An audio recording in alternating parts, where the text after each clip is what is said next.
Hi friends, welcome back to Birlas Parvai.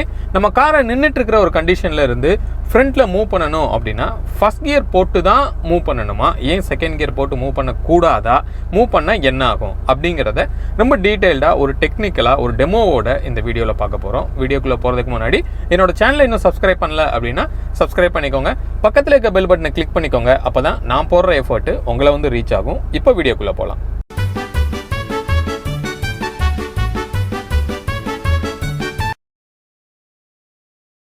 Friends, இந்த டாபிக்குள்ளே போகிறதுக்கு முன்னாடி ஃபஸ்ட்டு கியர் ரேஷியோ அப்படிங்கிறத பற்றி நம்ம டீட்டெயில்டாக பார்த்துடலாம். ஏன்னா அது உங்களுக்கு நல்லா புரிஞ்சிருச்சு அப்படின்னா இதுக்கு பின்னாடி இருக்கிற ரீசன் வந்து உங்களுக்கு ரொம்ப நல்லா ஈஸியாக அண்டர்ஸ்டாண்ட் பண்ண முடியும். ஃபஸ்ட்டு இந்த கியர் ரேஷியோ அப்படிங்கிறது என்ன அப்படின்னா, நம்மக்கிட்ட வந்து ஒரு 2 கியர் இருக்குது அப்படின்னு வச்சுக்கலாம். கியர் அப்படிங்கிறது என்ன அப்படின்னா பல் சக்கரம்னு சொல்கிறோம், ரைட்? 2 வேரியஸ் சைஸில் இருக்கிற ஒரு கியர் நம்ம எடுத்துக்கிறோம் அப்படின்னா அந்த 2ம் மேட் ஆகுது அப்படின்னு வச்சுக்கோங்க. அப்போ என்ன ஆகும் அப்படின்னா ஒரு பெரிய கியரு ஒரு சின்ன கியர், அது எப்படி டிசைட் பண்ணுறோம்? அந்த நம்பர் ஆஃப் டீத் வந்து அதிகமாக இருக்கிற ஒரு கியரு, நம்பர் ஆஃப் டீத் வந்து கம்மியாக இருக்கிற ஒரு கியர் அப்படிங்கிறத நம்ம எடுத்துக்கலாம். ஸோ ரெண்டையும் நம்ம மேட் பண்ணோம் அப்படின்னா இந்த பெரிய கியர் வந்து எத்தனை சுற்றுனா இந்த சின்ன கியர் எத்தனை சுற்றும் அப்படிங்கிறது இந்த நம்பர் ஆஃப் கியர்ஸை வச்சு தான் இருக்குது. அதுக்கு பேர் தான் வந்து கியர் ரேஷியோ அப்படின்னு சொல்கிறோம். இது ரொம்ப நல்லா உங்களுக்கு ஈஸியாக புரியணும் அப்படின்னா இப்போ சிம்பிளாக வந்து ஒரு எக்ஸசைஸை வந்து நம்ம பார்த்துட்டு திருப்பி உள்ளே வந்துடலாம். ஃப்ரெண்ட்ஸ், இந்த கியர் ரேஷியோ அப்படிங்கிறத ஈஸியாக நீங்கள் அண்டர்ஸ்டாண்ட் பண்ணணும் அப்படின்னா நம்ம அன்றாடம் வாழ்க்கையில் யூஸ் பண்ணுற ஒரு சைக்கிள் இதை வச்சு நம்மளால் ஈஸியாக அண்டர்ஸ்டாண்ட் பண்ண முடியும். இதில் நம்ம பெடலை வந்து அமுக்கும்போது இந்த பெடலோடு சேர்ந்து இங்கே ஒரு பல்சக்கரம் வந்து உங்களுக்கு இருக்குது. இந்த இன்னொன்று பின்னாடி இருக்கிற வீலோட கனெக்ட் பண்ணி ஒரு பல்சக்கரம் இருக்குது. இந்த ரெண்டையும் வந்து என்ன பண்ணியிருக்காங்க அப்படின்னா செயினை வச்சு கனெக்ட் பண்ணியிருக்காங்க. பட் நம்ம காரில் 2 கியரும் வந்து ஒன்றோட ஒன்று டேரெக்டாக வந்து என்கேஜ் ஆகும். ஓகே, அது ஒன்று தான் வந்து ஆக்சுவலாக டிஃப்ரென்ஸு. இப்போ இதில் பார்த்தீங்க அப்படின்னா கிட்டத்தட்ட வந்து ஒரு 100 பல் இருக்குது. அதே இது பின்னத்து வீலில் வந்து மொத்தமே வந்து ஒரு 20 பல் தான் இருக்குது. ஸோ எதுக்காக இந்த மாதிரி ஒரு அதிகமான பல் இருக்கிற ஒரு கியரு, கம்மியான கப்பல் இருக்கிற இன்னொரு கியர் கொடுத்துருக்காங்க? 2 ஈக்குவலாக கொடுக்கலாம் இல்லையா? ஸோ எதுக்காக கொடுத்துருக்காங்க அப்படின்னா, இப்போ நீங்கள் இங்கே பாருங்கள், இதை வந்து நான் ஒரு சுற்றினேன் அப்படின்னா அங்கே பின்னத்து வீல் வந்து என்ன ஆகுது அப்படின்னா அதிகமான வந்து சுற்றுது. அப்போது நீங்கள் போடக்கூடிய எஃபர்ட் வந்து கம்மி தான், பட் உங்களுக்கு கிடைக்கிற ரிசல்ட் வந்து அதிகமாக இருக்குது. சரியா? அது எப்படி கிடைக்கிது அப்படின்னா இந்த கியர் ரேஷியோனால தான். ஸோ நான் ஏற்கனவே சொன்ன மாதிரி இதில் 100 பல் இருக்குது, அதில் வந்து வெறும் 20 பல் தான் இருக்குது. அப்படின்னா என்ன அர்த்தம் அப்படின்னா இது ஒரு சுற்றுது அப்படின்னா அந்த பின்னத்து வீல் வந்து உங்களுக்கு என்ன பண்ணுன்னா 5 சுற்று வந்து உங்களுக்கு சுற்றும். இப்போ எப்படி நமக்கு கிடைச்சது? இது வந்து டிரைவர் அப்படின்னு சொல்லுவோம், அது வந்து ட்ரிவன் அப்படின்னு சொல்லுவோம். அதாவது நம்ம அமுக்கிற கியரை வந்து டிரைவர், நம்ம தான் வந்து அதுக்கு பவர் கொடுக்குறோம். ட்ரிவன்கிறது இதனால் சுத்தப்படுற ஒரு பல், அது வந்து பின்னத்து வீலோட உங்களுக்கு கனெக்ட் ஆகிருக்கு, ரைட்? அப்போது இந்த டிரைவர் டிவைடட் பை ட்ரிவன் போட்டோம், அதாவது 100 பல் டிவைடட் பை 20 பல் போட்டோம்னா 5ன்னு ஒரு ரிசல்ட் கிடைக்கிது. அது வந்து என்ன அப்படின்னா இது வந்து ஒரு சுற்றுச்சு அப்படின்னா அந்த பின்னத்து வீல் வந்து உங்களுக்கு 5 சுற்றும். அப்போ கியர் ரேஷியோனா என்ன அப்படின்னா இது அப்படியே ரிவர்ஸில் போடணும். ட்ரிவன் டிவைடட் பை டிரைவர் அப்படின்னு சொல்லுவோம். அதாவது 20 டிவைடட் பை 100 அப்படின்னு போட்டோம் அப்படின்னா நமக்கு அங்கே வந்து என்ன கிடைக்கிது? 0.2 அப்படின்னு கிடைக்கிது. அப்போது 1க்கு கீழே இருக்குது அப்படின்னா உங்களுக்கு வந்து இந்த அதாவது ட்ரிவன் வந்து அதிகமான சுற்று வந்து உங்களுக்கு சுற்றும். அப்போ 1க்கு மேலே போயிடுச்சு அப்படின்னா இதுக்கு அப்படியே ஆப்போசிட்டாக இருக்கும். நீங்கள் எவ்வளோ பவர் கொடுக்குறீங்களோ அதை விட கம்மியாக தான் வந்து உங்களுக்கு பின்னத்து வீல் வந்து சுற்றும். சரியா? இப்போ சைக்கிளில் வந்து எதுக்காக எப்படி கொடுத்துருக்காங்க அப்படின்னா நம்ம தான் ஒரு ஹியூமன் தான் வந்து இந்த சைக்கிளை வந்து ஓட்டுறோம். அப்போ நமக்கு தெரியும் எவ்வளோ டார்க் கொடுக்கணும் எந்த இடத்துல அப்படின்னு சொல்லி. அதாவது ஒரு மேடில் நீங்கள் சைக்கிளில் ஏறுறீங்க அப்படின்னா அதிகமான டார்க் வந்து கொடுக்கணும்னு நமக்கு தெரியுது, அதனால் அதிகமாக டார்க் கொடுக்குறோம். அதே இது ஒரு கீழே ஒரு டவுனில் போகும்போது நமக்கு டார்க் ரொம்ப கம்மியாக கொடுத்தா போதும் அப்படிங்கிறத நம்மளே டிசைட் பண்ணுறோம், ரைட்? பட் அப்படி காரில் வந்து கியர் ரேஷியோவை வேரி பண்ணி தான் அந்த டார்க்கை வந்து வேரி பண்ணுறாங்க. பட் சைக்கிளில் நம்மளே சென்சாரை வந்து அண்டர்ஸ்டாண்ட் பண்ணிக்கிட்டு டார்க்கை வந்து நம்ம மேனுவலாக வேரி பண்ணுறோம், காரில் வந்து கியரை வச்சு வேரி பண்ணுறாங்க. ஸோ இதுதான் வந்து கியர் ரேஷியோ அப்படிங்கிறது ரொம்ப சிம்பிளாக நம்ம எக்ஸ்பிளைன் பண்ணணும் அப்படின்னா. இப்போ உங்களுக்கு கியர் ரேஷியோனா என்ன அப்படிங்கிறது ஓரளவுக்கு நல்லா புரிஞ்சிருக்கும் அப்படின்னு நினைக்கிறேன். இப்போ நம்ம சைக்கிளில் பார்த்த அதே மெக்கானிசம் தான் வந்து நமக்கு இன்ஜினில் வச்சுருக்காங்க. இப்போ நம்ம பார்த்த சைக்கிளில் ஒரே ஒரு கியர் ரேஷியோ தான் இருந்தது, பட் காரில் வந்து வேறு கியர் ரேஷியோ வேறு சிச்சுவேஷனுக்கு வந்து உங்களுக்கு இருக்கும்.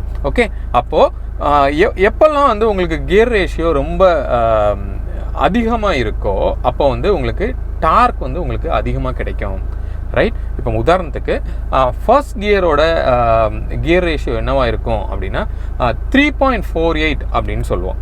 ஓகே, இதே இது செகண்ட் கியர் வந்தீங்க அப்படின்னா கிட்டத்தட்ட 1.42 அப்படின்னு சொல்லுவோம். அப்போது கிட்டத்தட்ட ஒரு சரிபாதியான கியர் ரேஷியோ வந்து ஃபஸ்ட் கியருக்கும் செகண்ட் கியருக்கும் இருக்குது. விச் மீன்ஸ் என்ன அப்படின்னா ஃபஸ்ட் கியரில் ப்ரொடியூஸ் ஆகிற டார்க்குக்கும் செகண்ட் கியரில் ப்ரொடியூஸ் ஆகிற டார்க்குக்கும் கிட்டத்தட்ட ஒரு சரிபாதியான வித்தியாசம் வந்து நம்மளால் பார்க்க முடியும். ஓகே ஃப்ரெண்ட்ஸ், இப்போ நம்ம இதை லைவாக ப்ராக்டிக்கலாக இப்போ நம்ம பார்க்கலாம். இப்போ கார் வந்து ஜஸ்ட்டு ஸ்டார்ட் ஆகிருக்கு. நீங்கள் ஃப்ரண்ட்டில் எனக்கு முன்னாடி இருக்கிற ரோடை பாருங்கள். இது வந்து ஒரு ஃப்ளாட்டான ஒரு ரோடு தான், பட் கொஞ்சம் மேடு பள்ளம் இருக்குது. ஆக்சுவலாக கொஞ்சம் மட்டியாக இருக்குது, ரைட்? ஸோ இதில் வந்து ஃபர்ஸ்ட் கியர் போட்டு மூவ் பண்ணால் எப்படி ஆகுது, செகண்ட் கியர் போட்டு மூவ் பண்ணால் என்ன ஆகுது அப்படிங்கிறத இப்போ நம்ம பார்க்கலாம். இப்போ நான் ஃபஸ்ட்டு என்ன பண்ண போகிறேன் அப்படின்னா ஃபர்ஸ்ட் கியர் போட்டு மூவ் பண்ண போகிறேன். கிளச்சு நல்லா பிடிச்சிக்கிறேன். ஸோ என்ன பண்ணுறேன், ஃப்ரண்ட்டில் புஷ் பண்ணிட்டேன். இப்போ வண்டி வந்து ஃபர்ஸ்ட் கியரில் இருக்குது. இப்போ நான் என்ன பண்ண போகிறேன் அப்படின்னா கிளச்சை வந்து ஸ்லோவாக ரிலீஸ் பண்ண போகிறேன். ஆக்சிலேட்டர் கொடுக்கவே இல்லை. ஸோ நீங்கள் பார்க்கலாம், கார் வந்து மூவ் ஆகி ஃப்ரண்ட்டில் எந்த ஒரு பிரச்சனையும் இல்லாமல் மூவ் ஆகி உங்களுக்கு போகுது, ரைட்? இப்போ ஃபுல் கிளச்சை வந்து நான் ரிலீஸ் பண்ணிட்டேன். நீங்கள் எவ்வளோ ஸ்பீடாக போகுது பாருங்கள் அப்படின்னா கிட்டத்தட்ட ஒரு 8 கிலோமீட்டர் ஸ்பீடில் வந்து உங்களுக்கு போகுது. அதே நேரத்தில் ஆர்பிஎம் வந்து ஒரு 800 ஆர்பிஎம்மில் வந்து உங்களுக்கு போகுது. ஓகே, இதே இது இப்போ செகண்ட் கியரில் விட்டு பார்க்கலாம் எப்படி போகுது அப்படின்னு சொல்லி. இப்போ வண்டியை வந்து நான் செகண்ட் கியரில் போட போகிறேன். நீங்கள் பார்க்கலாம், ஜஸ்ட்டு லெஃப்ட் சைடில் புஷ் பண்ணிவிட்டு கியர் நல்லா ப்ரெஸ் பண்ணிக்கிறேன், கீழே போட்டிருக்கேன். ஓகே, இப்போ கார் வந்து செகண்ட் கியரில் இருக்குது. இப்போ நான் என்ன பண்ண போகிறேன் அப்படின்னா அதே மாதிரி ஃபஸ்ட் கியரில் நான் என்ன பண்ணேனோ அதே மாதிரி ஸ்லோவாக கிளச்சை வந்து நான் ரிலீஸ் பண்ண போகிறேன். ஸோ வண்டி வந்து முன்னாடி போகுதா இல்லையா அப்படிங்கிறத இப்போ நம்ம பார்க்கலாம். பாருங்கள், ஸ்லோவாக கிளச்சை நான் ரிலீஸ் பண்ணுறேன். ரிலீஸ் பண்ணிகிட்டே இருக்கும்போது நீங்கள் பார்க்கலாம் கார் வந்து கொஞ்சம் மூவ் ஆகுது. ஆனால் என்னால் என்ன பண்ண முடிஞ்சது அப்படின்னா அதிகமாக வைப்ரேஷன் என்னால் ஃபீல் பண்ண முடிஞ்சது.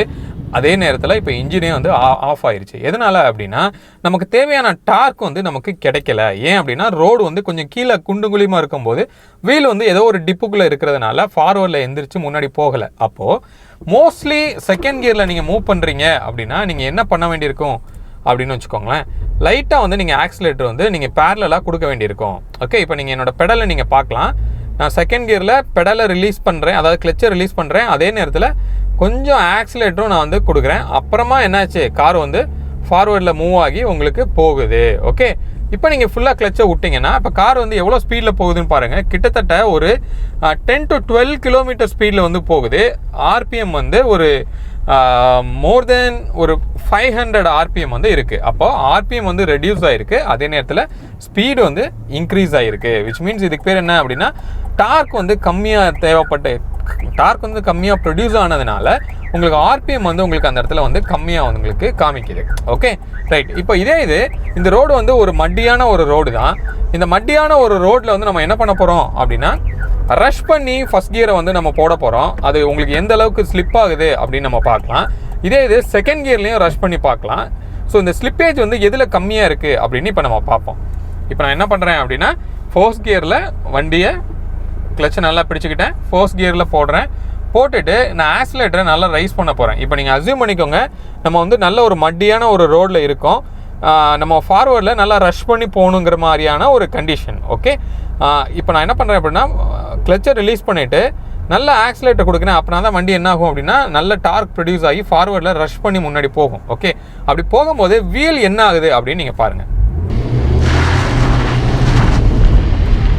ஸோ நீங்கள் பார்த்தீங்க இல்லையா, என்னாச்சு, வீல் வந்து நல்லாவே வந்து ஸ்பின் ஆச்சு ஃப்ரண்ட் வீலு. எதனால் அப்படின்னா அதிகமான டார்க்கை வந்து நம்ம அந்த வீலில் கொடுக்கும்போது அந்த இடத்துல நிறையா ஸ்லிப்பேஜ் வந்து உங்களுக்கு நடக்குது.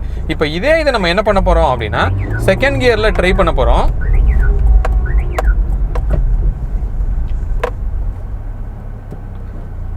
இப்போ நான் என்ன பண்ண போகிறேன் அப்படின்னா செகண்ட் கியரில் ட்ரை பண்ணுறேன். அந்த செகண்ட் கியரில் என்ன ஆகுது அப்படின்னு நீங்கள் பாருங்கள். இப்போ நீங்கள் பாருங்கள், செகண்ட் கியரை போட்டதுக்கப்புறமா நல்லா ரைஸ் பண்ணி வெளியில் போகிறேன். இப்போ உங்களால் பார்க்க முடியுது, நம்ம நல்லா ரைஸ் பண்ணால் கூட டார்க் அதிகமாக வந்து வீலுக்கு போகலை. அதனால் வீல் வந்து உங்களுக்கு என்ன ஆகலை அப்படின்னா ஸ்பின் ஆகலை, அப்போது ஸ்லிப் ஆகலை வீல், ரைட்? அப்போ இதில் நமக்கு என்ன தெரியுது அப்படின்னா நல்ல ஒரு மட்டியான ரோடில் போய் நம்ம கார் நின்றுச்சு அப்படின்னா ஃபார்வர்டில் மூவ் பண்ணிங்க அப்படின்னா ஃபஸ்ட் கியர் போட்டு நீங்கள் மூவ் பண்ணிங்கன்னா உங்களுக்கு ஸ்லிப் ஆகும். இதே செகண்ட் கியர் போட்டு நீங்கள் மூவ் பண்ணிங்கன்னா கண்டிப்பாக எந்த வித ஸ்லிப்பும் இல்லாமல் ஓரளவுக்கு ஈஸியாக உங்களால் வந்து அதிலிருந்து வெளியில் வர முடியும். பட் கிளச்சையும் ஆக்சிலேட்டரையும் நல்ல பேலன்ஸ்டாக நீங்கள் வந்து மேனேஜ் பண்ணணும். ஸோ அது பண்ணும்போது அந்த மட்டில் இருந்து ஈஸியாக நீங்கள் செகண்ட் கியரில் போகும்போது நீங்கள் வெளியில் வந்துடலாம். ஓகே ஃப்ரெண்ட்ஸ், இப்போ இந்த சினாரியோ பாருங்கள். இப்போ நம்ம வந்து ஒரு ஃப்ளைஓவரோட மேலே ஏறுற போர்ஷனில் நம்ம நிற்கிறோம். அதாவது ஃப்ரண்ட்டில் வந்து ஒரு அப்ஹில் இருக்குது. ஸோ இதில் வந்து செகண்ட் கியர் போட்டு மூவ் பண்ணால் என்ன ஆகும் அப்படிங்கிறத இப்போ நம்ம பார்க்கலாம். இப்போ பாருங்கள், நான் வந்து என்ன பண்ண போகிறேன் அப்படின்னா செகண்ட் கியர் போட போகிறேன். போட்டுட்டேன், கீழே நல்லா கிளச்சை பிடிச்சிருக்கேன். ஃபஸ்ட்டு வந்து பைட்டிங் பாயிண்ட்டை நான் கண்டுபிடிக்கிறேன். எதனால் அப்படின்னா இப்போ ஸ்லோப்பில் இருக்கிறனால எனிவே நான் முன்னாடி போகிறதுக்கு முன்னாடி கரெக்டான ஒரு பைட்டிங் பாயிண்ட்டை கண்டுபிடிச்சிட்டேன். பிரேக்லேருந்து காலை எடுத்துட்டேன். ரைட். ஸோ இப்போ நான் கிளச்சை மட்டும் என்ன பண்ணுறேன் அப்படின்னா ஸ்லோவாக ரிலீஸ் பண்ணுறேன். ஸோ ரிலீஸ் பண்ணும்போது என்ன ஆகுது அப்படின்னா ஃபார்வர்டில் போகுது, பட் நல்ல ஒரு வைப்ரேஷன் வந்து நமக்கு தெரியுது. இப்போ பாருங்கள், நான் ஃபுல்லாக ரிலீஸ் பண்ணேன் அப்படின்னா இன்ஜின் வந்து ஆஃப் ஆயிடுச்சு. ஓகே, அப்போ இந்த செகண்ட் கியரில் ஒரு அப்ஹில்ல வந்து உங்களால் ஆக்சிலரேட்டரு கொடுக்காம செகண்ட் கியரில் உங்களால் எடுக்க முடியாது. இப்போ மறுபடியும் ட்ரை பண்ணலாம். செகண்ட் கியர் போட்டிருக்கேன். இப்போ நான் வந்து பைட்டிங் பாயிண்ட்டுக்கு நிப்பாட்டிட்டேன். ஸோ ஆக்சிலேட்டர் நான் வந்து ப்ரெஸ் பண்ணுறேன் செகண்ட் கியரில். பட் இன்னும் நான் வந்து ஹாஃப் கிளச்லேயே தான் ரொம்ப தூரம் நான் போகிறேன். ஓகே, ஹாஃப் கிளச்சில் நம்ம செகண்ட் கியரில் இந்த மாதிரி ரொம்ப தூரம் போனதுக்கு அப்புறமா தான் நீங்கள் கிளச்சில் இருந்து காலை எடுக்க முடியும். அப்புறமா உங்களுக்கு முன்னாடி போகுது. ஓகே, அப்போ இது வந்து கொஞ்சம் அட்வைசபிள் கிடையாது. ஏன் அப்படின்னா ஹாஃப் கிளச்சில் நம்ம ஆக்சிலேட்டர் கொடுத்து ரொம்ப தூரம் போகிறோம். இது வந்து கிளச்சுக்கு கொஞ்சம் அதிகமான ஒரு தேய்மானம் இருக்கும். அதனால் இப்போ இந்த மாதிரி அப்ஹில்ல உங்களுக்கு இந்த செகண்ட் கியரில் மூவ் பண்ணுறது வந்து ப்ராப்பராக உங்களுக்கு ஒர்க் அவுட் ஆகாது. ஓகே,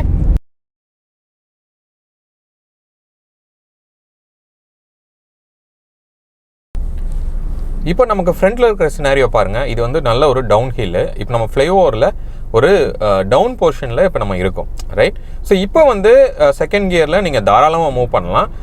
ஃபஸ்ட் கியர்லேருந்து வர்ற டார்க் வந்து நமக்கு இந்த டவுனில் வந்து தேவையில்லை. ஓகே, இப்போ நீங்கள் சும்மா பிரேக்லேருந்து கால் எடுத்தாவே உங்களால் பார்க்க முடியுது கார் வந்து முன்னாடி போகுது. ஓகே, அப்போது வந்து டார்க்குங்கிறது உங்களுக்கு அதிகமாக இந்த இடத்துல தேவைப்படாது. இப்போ நீங்கள் என்ன பண்ணலாம் அப்படின்னா செகண்ட் கியரை போட்டுட்டு நீங்கள் கேஷுவலாக கிளச்சை வந்து நீங்கள் ரிலீஸ் பண்ணீங்க அப்படின்னா எந்த ஒரு பிரச்சனையும் இல்லாமல் உங்களுக்கு ஃபார்வர்டில் இந்த மாதிரி போகும். ஓகே ஃப்ரெண்ட்ஸ், இப்போ உங்களுக்கு நல்ல ஒரு ஐடியா கிடச்சிருக்கும். வண்டியோட ஐடியல் கண்டிஷன்லேருந்து காரை முன்னாடி மூவ் பண்ணுறதுக்கு ஃபர்ஸ்ட் கியரில் மட்டும்தான் பண்ணணுமா, ஏன் செகண்ட் கியரில் பண்ணக்கூடாதா, எந்தெந்த இடத்துல வந்து செகண்ட் கியரில் நம்மளால் மூவ் பண்ண முடியும், எப்படி மூவ் பண்ணணும் அப்படிங்கிறது ரொம்ப கிளியராக ஒரு டெமோவோட இந்த வீடியோவில் பார்த்துருக்கோம். ஹோப் இந்த வீடியோ உங்களுக்கு யூஸ்ஃபுல்லாக இருந்திருக்கும் அப்படின்னு நான் நினைக்கிறேன். உங்களுக்கு யூஸ்ஃபுல்லாக இருந்தது அப்படின்னு நீங்கள் ஃபீல் பண்ணிங்கன்னா உங்கள் ஃப்ரெண்ட்ஸோட ஷேர் பண்ணுங்கள். மீண்டும் அடுத்து வேறு ஒரு வீடியோவில் உங்களை வந்து சந்திக்கிறேன். அது வரைக்கும் உங்களிடமிருந்து விடைபெறுவது உங்கள் பிர்லா. பாய்.